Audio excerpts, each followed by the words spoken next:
The United Nations chamber was quiet in a way that felt almost unnatural, as though the building itself had sensed something unusual was about to unfold. The usual murmur of side conversations, the shuffle of papers, the clicking of translators' headsets, all of it faded into a silence that pressed against the air. Benjamin Netanyahu stood at the podium, his eyes scanning the hall that stretched out before him, row upon row of delegates waiting. He had spoken in this chamber countless times before, but never like this. For years his words here had been sharp, forceful, designed to defend, to rally, to intimidate. But now his words, rehearsed in private, weighed differently on his tongue. He cleared his throat, the microphone carrying even the smallest sound to every corner of the room. For a moment, he hesitated, glancing down at the prepared notes before him, then looked up again, his face attempting to project strength though his voice betrayed something else, strain. Distinguished delegates, leaders, and friends, he began slowly, his English carefully measured. Today, I stand before you with not only the voice of my nation, but also with the humility of a man who knows that words in the past have caused pain. The audience shifted. Heads turned. Journalists poised pens above notepads. Netanyahu was not known for humility, and the very tone of his opening drew attention. He continued, to the president of Burkina Faso, His Excellency Ibrahim Traoré, and to the people of Africa who have felt slighted, disrespected, or dismissed by words spoken under my leadership, I extend an apology not as a tactic, but as a recognition that respect is the foundation upon which we must build. The words hung in the chamber. For a man of his reputation to say them, here in this forum, was astonishing. Cameras zoomed closer, catching every flicker of his expression, every blink of his eyes. Delegates leaned forward in their seats, whispering to neighbors, questioning whether they had truly heard what they thought they had. Netanyahu spoke on. We share a world where our struggles are interconnected, where peace and progress demand mutual dignity. It is in that spirit, Mr. President, that I extend not only words, but my hand, in friendship and respect. And with that, Netanyahu did something that froze the room in time. He stepped slightly away from the podium, turned toward the section where the African delegation sat, and extended his right hand outward, palm open, inviting Traoré to accept it. The camera swiveled. Every lens in the room sought Traoré. The president of Burkina Faso sat composed, youthful yet resolute, his expression calm, unreadable. He did not move at first, and the pause, those few seconds of stillness, stretched endlessly. Netanyahu's hand remained extended, suspended between gesture and expectation. Then, slowly, Traoré stood. His movements were deliberate, each second carrying weight. He adjusted his jacket, glanced briefly around the hall, and then turned his gaze directly on Netanyahu. The silence was complete. Even the translators, unsure of whether to whisper, held their breath. And then, in a voice steady and resonant, Traoré spoke. Ormatar, Prime Minister, he said, his French accented English clear. Africa does not shake hands with disrespect. Apologies are not words we collect like coins. They are actions, they are change. Until then, the hand remains empty. Gasps rippled through the chamber. Some delegates covered their mouths, others nodded almost instinctively, while others sat stunned, caught between shock and admiration. Netanyahu's hand, still extended, seemed suddenly fragile, awkward. For a heartbeat he looked as though he might insist, might push further.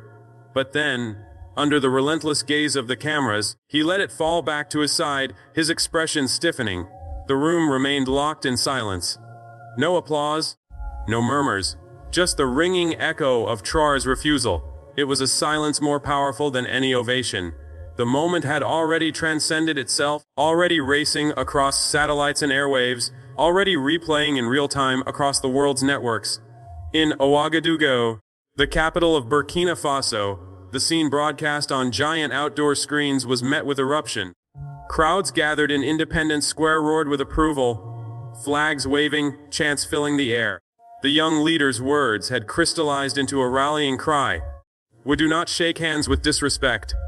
The phrase spread in seconds across social media, translated into French, Arabic, English, and Swahili, and hashtags multiplied.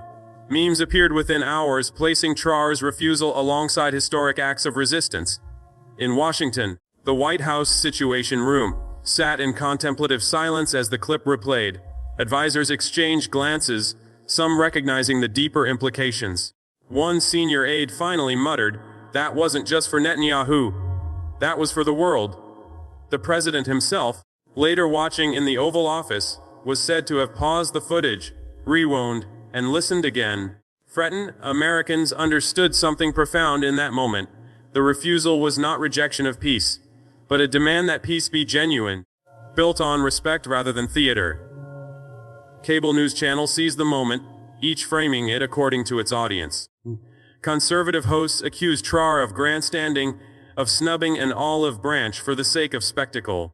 What leader turns down an apology? One anchor barked, "This is pride at the expense of progress."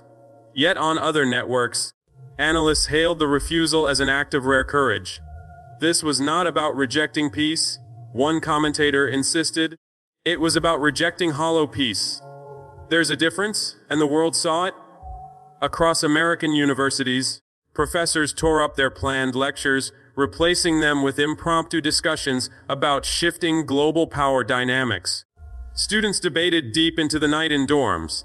Some argued Traoré's stance represented arrogance, others that it embodied dignity. But for all, it was unforgettable, a moment that made politics suddenly feel alive, human, real. In Paris, London, and Berlin, governments issued carefully worded statements about the importance of reconciliation. Yet diplomats whispered privately of a new precedent being set. Threatened, if African leaders adopted such firmness consistently, the rituals of apology and symbolic handshake might no longer smooth over deeper injustices.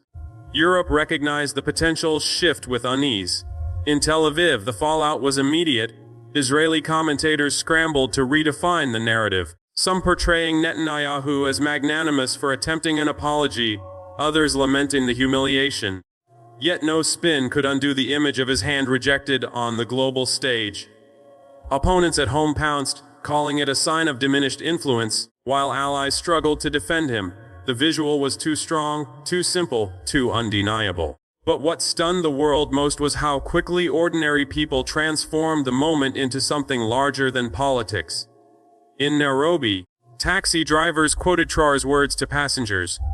In Lagos, shopkeepers wrote them on chalkboards outside their stores. In Johannesburg, students painted murals of the handshake that never was. Across African cities, the refusal became art, song, slogan, faith. Even in America, the phrase resonated. African American communities saw in Traoré's stance an echo of their own history, refusing to accept apologies unbacked by justice, refusing to be placated by words. Activists embraced it, linking it to civil rights struggles past and present. This isn't just about Africa. One activist declared on live television, "This is about every community that's been told to accept words without action." Artists amplified it further. A rapper in Atlanta released a track sampling Traoré's voice. A Harlem mural appeared overnight, Netanyahu's gray hand reaching into color and finding refusal. Poets crafted verses around the phrase, while TikTok videos looped the clip with dramatic beats. The words spread like gospel. The symbolism grew. Workers striking in Detroit carried signs reading, "We do not shake hands with disrespect." Protesters in Paris adopted it during demonstrations.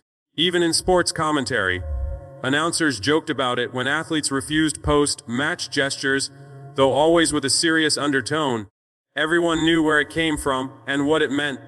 Historians began weighing in within days. One described it as a watershed in post-colonial diplomacy. Another called it the moment Africa stopped apologizing for demanding respect.